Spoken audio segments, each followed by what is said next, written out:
শীতকালীন সবজিগুলোর প্রতি ভালোবাসা দেখাতে দেখাতে গরমকালের সবজিগুলোকে কিন্তু অবহেলা করলে একদমই চলবে না, কারণ দুদিন পর ওদেরকেই ভালোবেসে কাছে টেনে নিতে হবে। আরে গরমকালের সবজি পটলের কথা বলছি। গেছিলাম বাজারে বাজার করতে, তো হঠাৎ পটল দাদার সাথে দেখা অনেক দিন পর।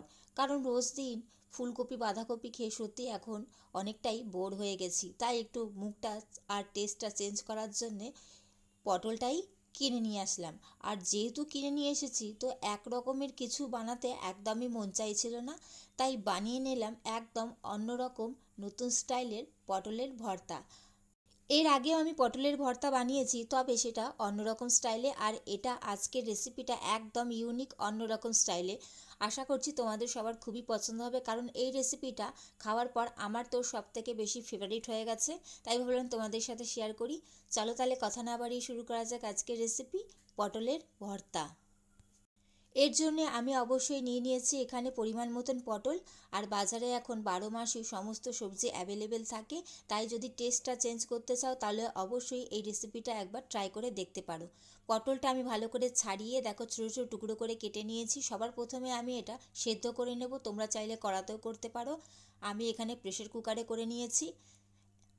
একটু সামান্য নুন আর সামান্য জল দিয়ে আমি এটা সেদ্ধ করে নেব ভালো করে। জাস্ট আমি প্রেসার কুকারে একটা সিটি দিয়ে দেব, তারপরে সাথে সাথে এটা খুলে আমি পটলটা বার করে জল ঝরানোর জন্য রেখে দেব। দেখো জল ঝরানোর জন্য রেখে দিয়েছি আমি।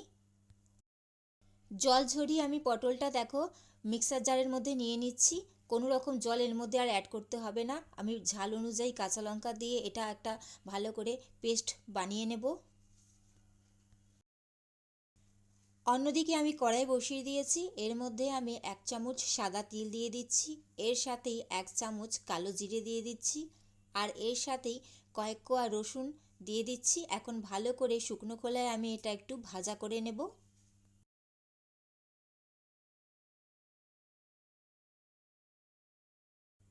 দেখো সমস্ত কিছু ভাজা করে নিয়েছি, এখন এটা আমি তুলে নেব। এখন এগুলো আমি পটল বাটার মধ্যে মিশিয়ে ভালো করে আবার একটু পেস্ট করে নেব। আমি আবার কড়াই বসিয়ে দিয়েছি, আর এর মধ্যে পরিমাণ মতন সর্ষের তেল দিয়ে দিয়েছি। এখন এর মধ্যে আমি একটা শুকনো লঙ্কা ভালো করে ভাজা করে তুলে নেব। শুকনো লঙ্কাটা ভাজা করে আমি তুলে রেখে দিয়েছি। এখন এর মধ্যে আমি একটা ছোট পেঁয়াজ কুচি অ্যাড করে দিয়েছি। পেঁয়াজটা আমি ভাজা করে নেব।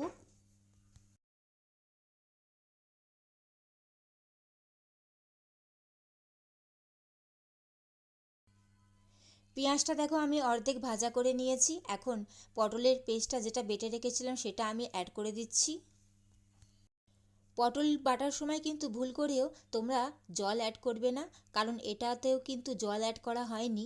আর এটা ভালো করে নাড়তে নাড়তে যখন শুকিয়ে একদম ওপরে উঠে আসবে, তখনই কিন্তু পটলের ভর্তা রেডি হয়ে যাবে। তো এটা ভালো করে শুকিয়ে নিতে হবে।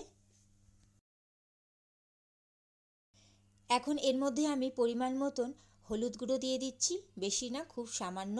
আর সাথে পরিমাণ মতন নুন দিয়ে দিচ্ছি। পারলে অবশ্যই একবার এই রেসিপিটা বাড়িতে ট্রাই করে দেখতে পারো, কারণ আমাদের সবার খুবই পছন্দ হয়েছে। আশা করছি তোমাদেরও সবার খুবই পছন্দ হবে। পটলের ভর্তা দেখো রেডি হয়ে গেছে। এখন নামানোর আগে ওপর থেকে আমি শুকনো লঙ্কা যেটা আগে ভেজে রেখেছিলাম সেটা হাত দিয়ে গুঁড়ো করে ওপর থেকে ছড়িয়ে দিলাম।